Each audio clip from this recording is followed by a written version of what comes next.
হোলির দিন মায়াপুরে রূপা যখন ডান্স করছিল আর একটা গান করছিল, তখন এক সাংবাদিক এক ছেলে সেটা দেখে খুব মুগ্ধ হয়ে যায়, রূপার প্রেমে পড়ে যায়। রূপার ভিডিও করতে গিয়েই সে পা পিছলে জলে পড়ে যায়।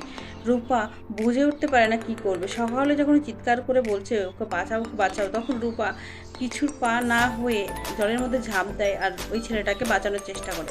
রূপার তখনই মনে পড়ে যায় সেই ছোটবেলায় যখন সে 8 বছর বয়সী ছিল, সে জলে ভেসে যাচ্ছিল তার মা বাবা হিংসুকুটের সাথে। যখন বাঁচানো হয়, আশেপাশে হইচই দেখে সেখানে পুলিশ এসে জড়ো হয়। রূপা মনে মনে ভাবে, এখানে পুলিশ আসছে, আমাকে যদি চিনে ফেলবে, আমাকে যদি কোনোভাবে চিনে ফেলে তাহলে তো আমাকে ধরে নিয়ে যাবে। এই বলে রূপা সেখান থেকে পালিয়ে যায়। পুলিশ চলে গেলে রূপা ছেলেটার পরিচয় জানার জন্য তার জামা প্যান্টের মধ্যে কিছু খোঁজার চেষ্টা করে, আর বুক পকেটে থাকে অনেকগুলো টাকা। সেই টাকাটা হাতে নিয়ে রূপার কেন জানি না মনে হচ্ছে তার মায়ের কথা।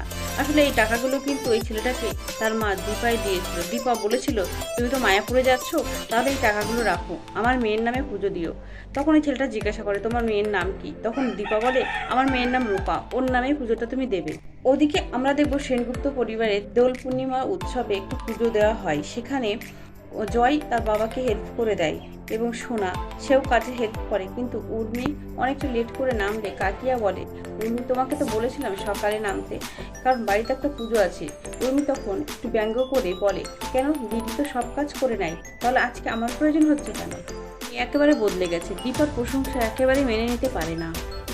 বাড়ির পুজোর সময় দীপার ম্যানেজার দীপার বাড়িতে এসে বলে, ম্যাডাম আপনার সাথে একটু দরকারি ছিল। প্রত্যেক বছর আপনি যে দান ধ্যান করেন তার মধ্যে মায়াপুরের এই লিস্টটা এবার এসেছে, এখানে আপনি তো দান ধ্যান করবেন, তাই এই মাসের মধ্যেই দিতে হবে। মায়াপুর কথাটা শুনে দীপার মনের মধ্যে কেমন যেন হয়ে উঠলো। দীপা মনে মনে সেই ছেলেটার কথা ভাবতে থাকে। সেই ছেলেটা বলেছিল মায়াপুরে গিয়ে কোনো কিছু মানুষ করলে সেটা পূরণ হয়।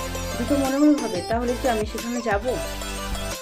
অন্যদিকে আমরা দেখতে পাবো রূপা সেই অসুস্থ ছেলেটাকে নিয়ে তার সেবাশ্রমে নিয়ে যায় এবং সেবা সুস্থ করে তোলে এবং তাকে এক গ্লাস দুধ দিলে সে দুধটা খেয়ে নেয়। রূপার বান্ধবীরা ছেলেটাকে জিজ্ঞাসা করে, তোমার নাম কি? তখন সে বলে, আমার নাম কৃষ্ণ। তখন তার রূপার বান্ধবীরা ইয়ার্কি ঠাট্টা করে, ও এদিকে রায় আর ওদিকে একেবারে কৃষ্ণ, রায় আর কৃষ্ণ। দীপা মায়াপুরের আশ্রমে ফোন করলেই রূপা ফোনটা ধরে। রূপা তার মায়ের আওয়াজ শুনে চিনে ফেলে যে তার মা তাকে ফোন করেছে, কিন্তু সে তার পরিচয় না দিয়ে সেখান থেকে চলে যায়।